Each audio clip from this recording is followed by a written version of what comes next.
So this section I've decided to read from begins with a quote from Yukio Mishima from the Temple of the Golden Pavilion. It seemed as though the entire day was colored by the gloom, the irritability, the uneasiness, the nihilism that belonged to youth.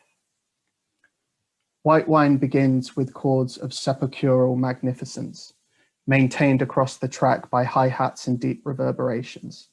It is a profoundly minimalistic composition where an a cappella bridge later informs a drop towards the end of the track, where Peep sings, Lord, why do I gotta wake up?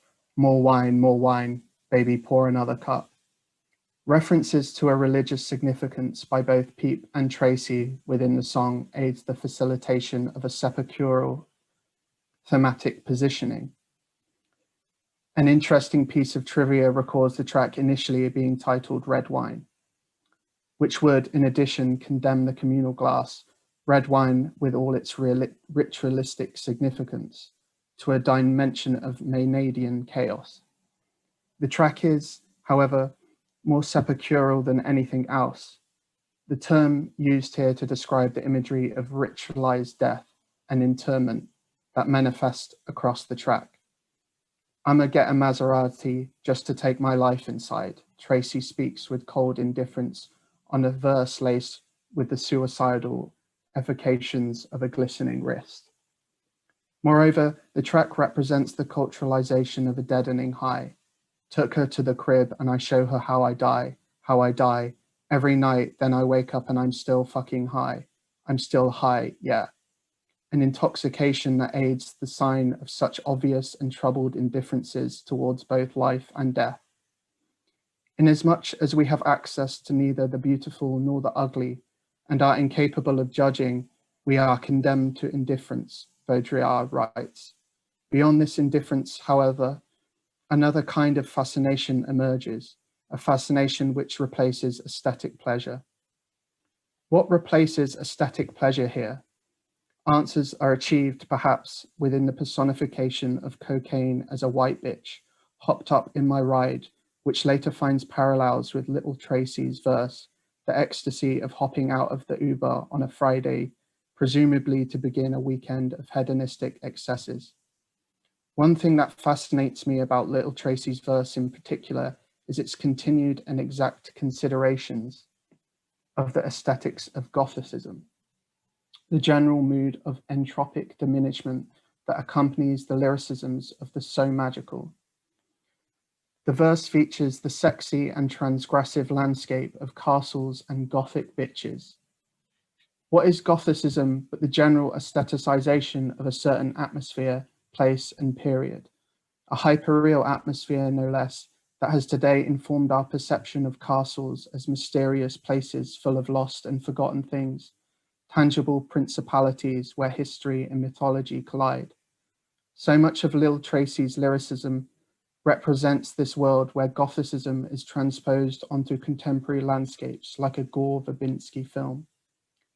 Verbinski's The Ring, for example, is a beautifully shot film that concerns the wish fulfillment of technology and entertainment with all the dreams of photorealism as an accelerative towards death and the death drive.